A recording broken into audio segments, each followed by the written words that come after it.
সোমবার ইডির হাতে গ্রেপ্তার হয়েছে সোনা পাপ্পু। আর্থিক প্রতারণা ও তোলাবাজি মামলায় গ্রেপ্তার। মঙ্গলবার সিজিও কমপ্লেক্স থেকে তাকে বের করা হয়।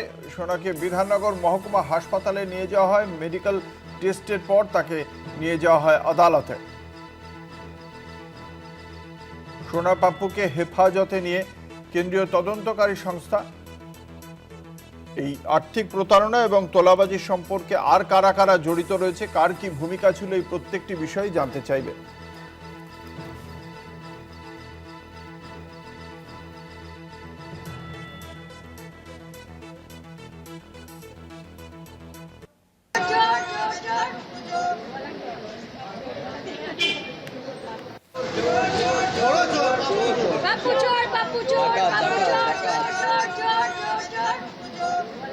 সোনা পাপ্পুকে যখন আদালতে নিয়ে যাওয়া হয় সেই সময় বহু মানুষ তারা চোর চোর স্লোগান দেন।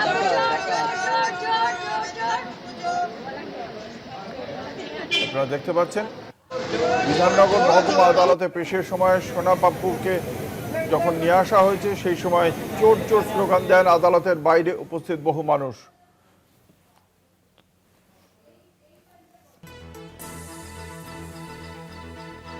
বিধাননগর মহকুমা হাসপাতালে পেশ করা হয়েছে। তাকে নিজেদের হেফাজতে নেওয়ার জন্যই আবেদন জানাবে কেন্দ্রীয় তদন্তকারী সংস্থা এনফোর্সমেন্ট ডিরেক্টরেট। আপনাদের জানিয়ে রাখি,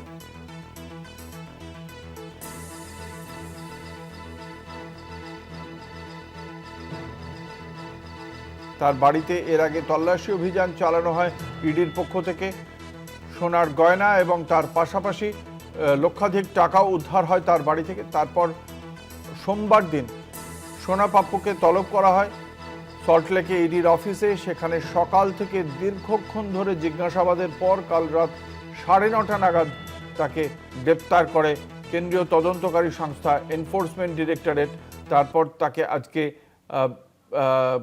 বিধাননগর হাসপাতালে তাকে আজকে মেডিকেল টেস্ট করানোর পর আজকেই তাকে আদালতে পেশ করা হয়েছে। আমরা কথা বলবো, আমাদের সঙ্গে রয়েছেন আমাদের প্রতিনিধি রিয়া মাঝি।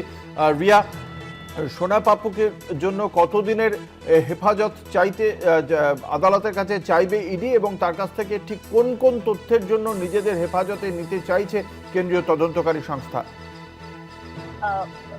তাকে তোমাকে জানিয়ে রাখবো যে 10 দিনের ইডি হেফাজতের আবেদন জানিয়েছে এবং সোনা পাপ্পুর মেন লোক ইডি তাদের প্রথম সাবজেকশন সোনা পাপ্পুর জন্য প্রথমেই তারা শুরু করে যে সোনা পাপ্পুর মেন লোক জমি দখল মামলায় সরাসরি অভিযুক্ত এই সোনা পাপ্পু একদম গ্রাউন্ডে নেবে তিনি কাজ করছেন। শাসন এবং জয় কামদারের কথা মতো তাদের নির্দেশ মতো কাজ করেছেন এবং প্রমোটার একই সঙ্গে ক্রিমিনাল, এই দুটো একসঙ্গে নিয়ে তিনি কাজ করে গিয়েছেন এবং তার বাড়ি থেকে ইলিগাল অস্ত্র উদ্ধার হয়েছে। যেই দোকান থেকে তিনি সেই বন্দুক কিনেছিলেন সেখানে জয় কামদারের শেয়ার রয়েছে এবং বন্দুক কেনা হয়েছিল সোনা পাপ্পুর স্ত্রীর নামে এবং অস্ত্র কেনার 15 দিনের মাথায় কাকুলিয়া রোডে ওই ঘটনাটি ঘটে, যেখানে কলকাতা পুলিশ তাকে গ্রেপ্তার করেনি।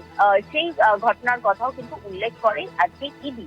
এবং আরো একটি বিষয় যেটা অত্যন্ত গুরুত্বপূর্ণ, যেটা ইডির তরফ থেকে মেনশন করা হয়, যে রিজন অফ টেরর চালাতো এই জমির দখল নিয়ে সোনা পাপ্পু বলে এমনটা তারা মেনশন করে এবং আরো বলে যে জমি দখলের সিন্ডিকেটের ট্রাস্ট ছিল।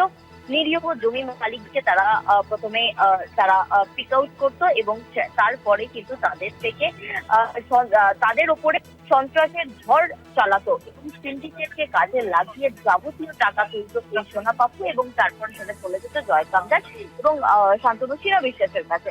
এবং এক্সাম্পল স্বরূপ একটি বিষয় তারা বলেন ইডির তরফ থেকে, যে 800 কাটা জমি যেটার দাম হচ্ছে 7,77,00,000 টাকা, সেটা জোর করে ছিনিয়ে নেওয়া হয়েছে, যেটার দাম দেওয়া হয়েছে 1,77,00,000 টাকা।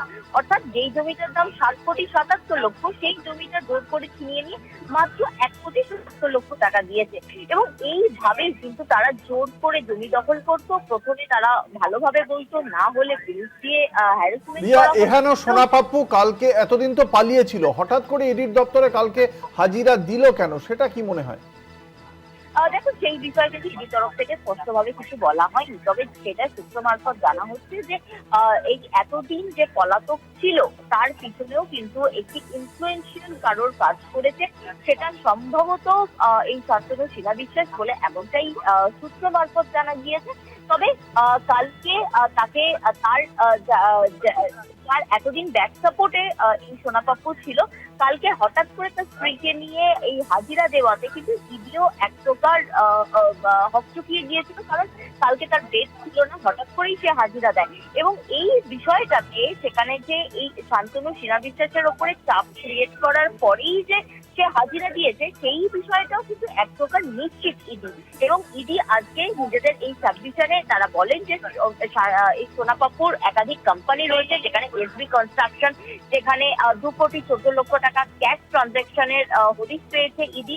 এবং সোনা পাপ্পুর স্ত্রীর সঙ্গে যৌথভাবে কোম্পানি তৈরি হয়েছে, যেটা কিনা একেবারেই। কনস্ট্রাকশন, সেখানেও কিন্তু বিপুল পরিমাণ ট্রানজাকশনের হদিশ পেয়েছে এবং সেই নিয়েই এই টাকার উৎসুকতা থেকে সেই নিয়েই কিন্তু জিজ্ঞাসাবাদের জন্য নিজেদের হেফাজতে নেওয়ার আবেদন জানিয়েছে।